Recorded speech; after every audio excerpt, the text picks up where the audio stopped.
ನಮಸ್ಕಾರ ವೀಕ್ಷಕರೇ.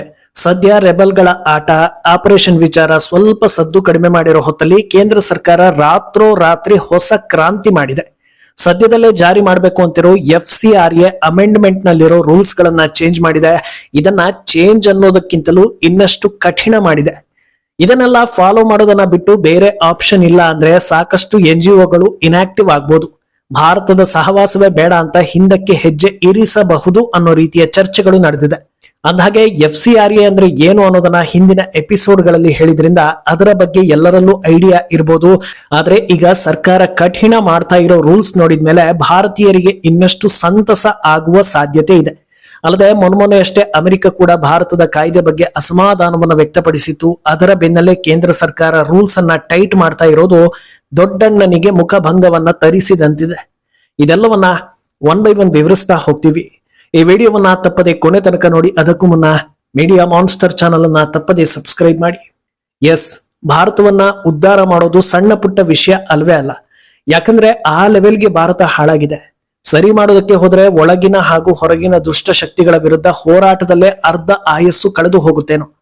ಇಷ್ಟಾದ್ರೂ ಹಠ ಬಿಡದೆ ಕ್ರಾಂತಿಯನ್ನ ಮಾಡ್ತೀವಿ ಅಂತ ಪಣ ತೊಟ್ರು ಅದನ್ನ ಸಂವಿಧಾನದ ಅಡಿಯಲ್ಲಿ, ಕಾನೂನಿನ ಅಡಿಯಲ್ಲಿ ಮಾಡೋದೊಂದೇ ಸರಿಯಾದ ಮಾರ್ಗ. ಆದ್ರೆ ಕಾಲಕ್ಕೆ ತಕ್ಕಂತೆ ಕೆಲವೊಂದು ಬದಲಾವಣೆಗಳು ಆಗ್ಬೇಕು ಅಂತ ಮುಂದೆ ಹೆಜ್ಜೆ ಇಟ್ರೆ ಅದನ್ನ ತಡೆಯೋದಕ್ಕೆ ಯಾರೆಲ್ಲ ಯಾವ ಅವತಾರದಲ್ಲಿ ಬರ್ತಾರೆ ಅನ್ನೋದು ಈಗ ರಹಸ್ಯವಾಗಿ ಉಳಿದಿಲ್ಲ. ಈಗ ಅದನ್ನು ಭೇದಿಸೋದಕ್ಕೆ ಸಜ್ಜಾಗಿರೋ ಮೋದಿ ಟೀಮ್ ಸಡನ್ ಆಗಿ FCRA ರೂಲ್ಸ್ ಅನ್ನ ಇನ್ನೂ ಕಠಿಣ ಮಾಡಿ ಆದೇಶವನ್ನ ನೀಡಿದೆ. ಇದು ಸಮಾಜ ಘಾತುಕರ ಎದೆಯನ್ನ ನಡುಗಿಸ್ತಾ ಇದೆ.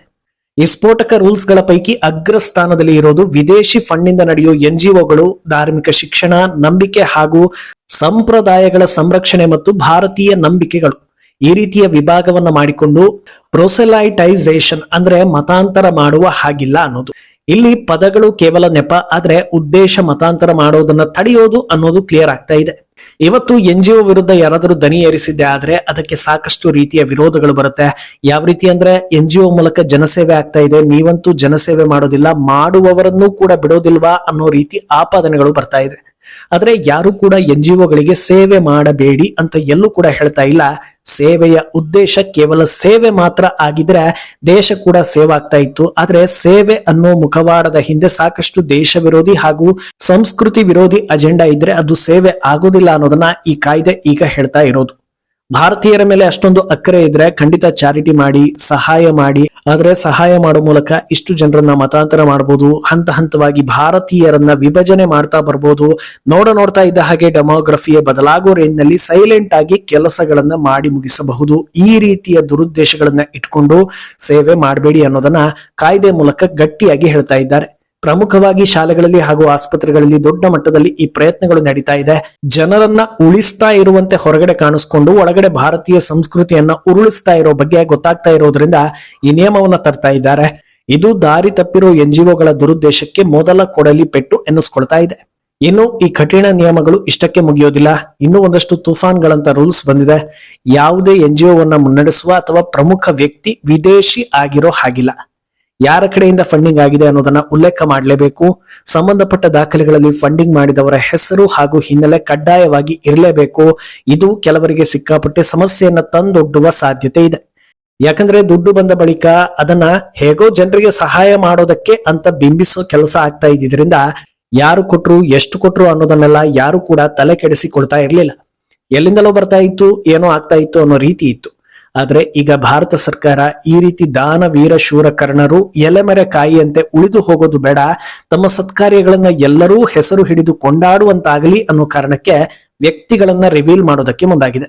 ಅತ್ಯಂತ ಪರಿಣಾಮಕಾರಿಯಾಗಿರೋ ಇನ್ನೊಂದು ನಿಯಮ ಅಂದ್ರೆ ಅದು NGOಗಳ ಸೋಷಿಯಲ್ ಮೀಡಿಯಾ ಅಕೌಂಟ್ಗಳು ಸರಿಯಾಗಿ ವೇರಿಫೈ ಆಗಿರಬೇಕು ಅನ್ನೋದು. ಯಾರು ಈ ಅಕೌಂಟ್ ಗಳನ್ನ ಹ್ಯಾಂಡಲ್ ಮಾಡ್ತಾ ಇದ್ದಾರೆ, ಅವರ ಹಿನ್ನೆಲೆ ಏನು, ಈ ರೀತಿ ಪ್ರತಿಯೊಂದು ಮಾಹಿತಿಯನ್ನ ಕೊಟ್ಟ ಬಳಿಕವೇ ಅದು ಅಧಿಕೃತ ಅಂತ ಅನ್ನಿಸ್ಕೊಳ್ಳುತ್ತೆ.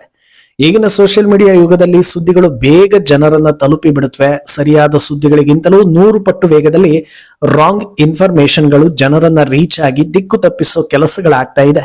ಒಂದು ವೇಳೆ ಯಾವುದೇ ಸಹಾಯ ಕಾರ್ಯ ನಡೆಯದೇ ಇದ್ರೂ ಒಂದಷ್ಟು ಜನರಿಗೆ ಏನನ್ನೋ ಕೊಡೋ ಫೋಟೋ ಅಥವಾ ಸಹಾಯ ಮಾಡಿದ ಸುದ್ದಿಗಳನ್ನ ಬರೆದುಕೊಂಡ್ರೆ ಸಾಕು, ಜನರು ಅದನ್ನೇ ನಂಬಿ ಬಿಡ್ತಾರೆ. ನಾಳೆ ದಿನ ಫೇಕ್ ಅಂತ ಆಕ್ಷನ್ ತೆಗೆದುಕೊಳ್ಳೋದಕ್ಕೆ ಹೋದ್ರೆ ಸಹಾಯ ಮಾಡುವವರನ್ನ ಯಾಕ್ರಿ ಹಿಡಿತೀರಾ ಅಂತ ನಾನಾ ರೀತಿಯ ಆಕ್ಷೇಪಗಳನ್ನು ವ್ಯಕ್ತಪಡಿಸ್ತಾರೆ.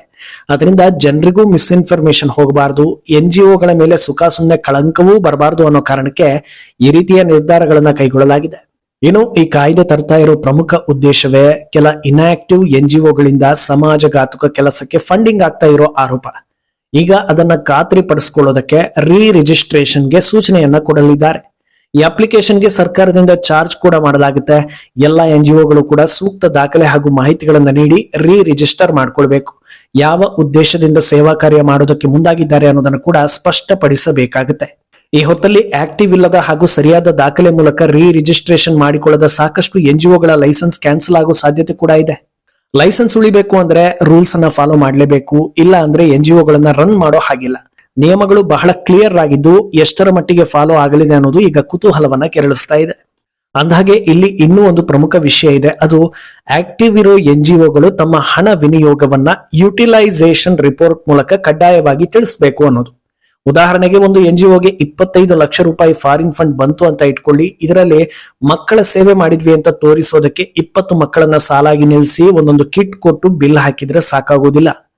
ಯಾವ ಮಗುವಿಗೆ ಏನ್ ಕೊಟ್ರಿ, ಅದರ ವ್ಯಾಲ್ಯೂ ಏನು, ಇದಕ್ಕೆಲ್ಲ ಎಷ್ಟು ಖರ್ಚಾಯ್ತು, ಎಷ್ಟು ಹಣ ಉಳಿಯಿತು, ಉಳಿದ ಹಣವನ್ನ ಖರ್ಚು ಮಾಡಿದ್ದೀರಾ ಅಥವಾ ಬೇರೆ ರೀತಿ ಏನಾದ್ರೂ ಬಳಸ್ಕೊಂಡಿದ್ದೀರಾ, ಬಳಕೆಯಾಗಿದ್ರೆ ಅದು ಯಾವ ರೀತಿ ಬಳಕೆ ಆಯ್ತು, ಹಾಗೂ ಅದರ ಅನಿವಾರ್ಯತೆ ಇತ್ತಾ ಏನು, ಎಲ್ಲವನ್ನು ಕೂಡ ಪಿನ್ ಟು ಪಿನ್ ತೋರಿಸಲೇಬೇಕು. ಇಲ್ಲ ಅಂದ್ರೆ ಮತ್ತೆ ಸಂಕಷ್ಟಕ್ಕೆ ಸಿಲುಕೋದ್ರಲ್ಲಿ ಅನುಮಾನವೇ ಇಲ್ಲ ಅನ್ನೋದನ್ನ ಈ ಸೆಟ್ ಆಫ್ ರೂಲ್ಸ್ ಗಳು ಹೇಳ್ತಾ ಇವೆ. ಇದ್ಯಾವುದು ಫಾಲೋ ಆಗದೆ ಇದ್ರೆ ಲೈಸೆನ್ಸ್ ಕ್ಯಾನ್ಸಲ್ ಆಗೋದು ಶತಸಿದ್ಧ. ಅಂದಹಾಗೆ ಈ ಬಿಲ್ ಬಗ್ಗೆ ಮೊದಲ ಬಾರಿ ಸುದ್ದಿ ಬಂದಾಗಲೇ ವಿಪಕ್ಷಗಳು ಹಾಗೂ ಕೇರಳದ ಬಿಷಪ್ಗಳು ಅಸಮಾಧಾನವನ್ನ ವ್ಯಕ್ತಪಡಿಸಿದ್ರು ಅನ್ನೋದನ್ನ ನೋಡಿದ್ದೀರಿ. ಅವರು ಅದಕ್ಕೆ ಕೊಟ್ಟ ಕಾರಣ ಇದು ನಮ್ಮ ಹಕ್ಕುಗಳ ಉಲ್ಲಂಘನೆ ಹಾಗೂ ಸೇವೆಗೆ ತೊಡಕು ಅಂತ. ಸೂಕ್ಷ್ಮವಾಗಿ ನೋಡಿದ್ರೆ ಇಲ್ಲಿ ಅಂತ ಅನ್ಯಾಯ ಆದಂತೆ ಕಾಣಿಸೋದಿಲ್ಲ. ಇಲ್ಲಿ ಪರ್ಟಿಕ್ಯುಲರ್ ಆಗಿ ಯಾರನ್ನು ಕೂಡ ಟಾರ್ಗೆಟ್ ಮಾಡದೆ ಎಲ್ಲಾ ಧರ್ಮೀಯರಿಗೂ ಅನ್ವಯಿಸುವಂತೆ ಈ ರೂಲ್ಸ್ ಗಳನ್ನ ಮಾಡಿದ್ದಾರೆ. ಅಲ್ಲದೆ ನೀವು ಮಾಡೋ ಸೇವಾ ಕೆಲಸಗಳು ಪಾರದರ್ಶಕವಾಗಿ ಇರ್ಲಿ ಅನ್ನೋದನ್ನಷ್ಟೇ ಸರ್ಕಾರ ಹೇಳ್ತಾ ಇರೋದು. 100 ರೂಪಾಯಿ ಸೇವೆ ಅಂತ ಹೇಳಿ 20 ರೂಪಾಯಿಗೆ ಸೇವೆ, 80 ರೂಪಾಯಿ ದೇಶದ್ರೋಹಕ್ಕೆ ಅಥವಾ ಭಯೋತ್ಪಾದನೆಗೆ ಬಳಕೆ ಆಯ್ತು ಅಂದ್ರೆ ದೇಶದಲ್ಲಿರೋ ಅಮಾಯಕರನ್ನ ಕಾಪಾಡೋದು ಹೇಗೆ? ಈಗಾಗಲೇ ಈ ರೀತಿ ಸಾಕಷ್ಟು ಘಟನೆ ಆಗಿರೋ ನಿದರ್ಶನಗಳು ಇರೋದ್ರಿಂದ ಇದೆಲ್ಲವೂ ಅನಿವಾರ್ಯ ಅನ್ನೋದನ್ನ ಸರ್ಕಾರ ಹೇಳ್ತಾ ಇದೆ. ಆದ್ರಿಂದ ಮುಂದಿನ ಸೆಷನ್ ನಲ್ಲಿ ಈ ಮಸೂದೆ ಮಂಡನೆ ಆಗೋದು ಕೂಡ ಆಲ್ಮೋಸ್ಟ್ ಕನ್ಫರ್ಮ್ ಆಗಿದೆ. ಏನೋ ಕಳೆದ ವಾರ ಈ ಬಿಲ್ ಸಂಬಂಧ ಅಮೆರಿಕದ ಆಡಳಿತ ಪಕ್ಷ ಹಾಗೂ ವಿಪಕ್ಷ ಇಬ್ರು ಕೂಡ ಒಗ್ಗಟ್ಟಿನಿಂದ ಅಸಮಾಧಾನವನ್ನ ವ್ಯಕ್ತಪಡಿಸಿರೋದು ಗೊತ್ತಾಗಿತ್ತು. ಆದ್ರೆ ಅದಕ್ಕೆ ತಲೆ ಕೆಡಿಸಿಕೊಳ್ಳದ ಭಾರತ ಸರ್ಕಾರ, ನೀವು ಜಗತ್ತಿಗೆ ದೊಡ್ಡಣ್ಣ ಇರ್ಬೋದು, ಆದ್ರೆ ನಮ್ಮ ದೇಶದ ಆಂತರಿಕ ವಿಚಾರಗಳಲ್ಲಿ ನಿಮ್ಮ ಅನಿಸಿಕೆ ಅಭಿಪ್ರಾಯಗಳಿಗೆ ಜಾಗ ಇಲ್ಲ ಅನ್ನೋದನ್ನ ಸ್ಪಷ್ಟವಾಗಿ ಖಾರವಾಗಿ ಹೇಳಿದಂತಿದೆ. ಇದು ಮೋದಿ ಸರ್ಕಾರ ಅಮೆರಿಕಕ್ಕೆ ಸರೆಂಡರ್ ಆಗಿದೆ ಅಂತ ಸುಳ್ಳು ಹೇಳಿದವರಿಗೆ ಬಾಧಿಸ್ತಾ ಇದೆ. ಮುಂದೇನಾಗುತ್ತೆ ಅನ್ನೋದನ್ನ ಕಾದು ನೋಡ್ಬೇಕು. ಈ ಬಗ್ಗೆ ನಿಮ್ಮ ಅಭಿಪ್ರಾಯವನ್ನ ತಪ್ಪದೆ ಕಮೆಂಟ್ ಮೂಲಕ ತಿಳಿಸಿ.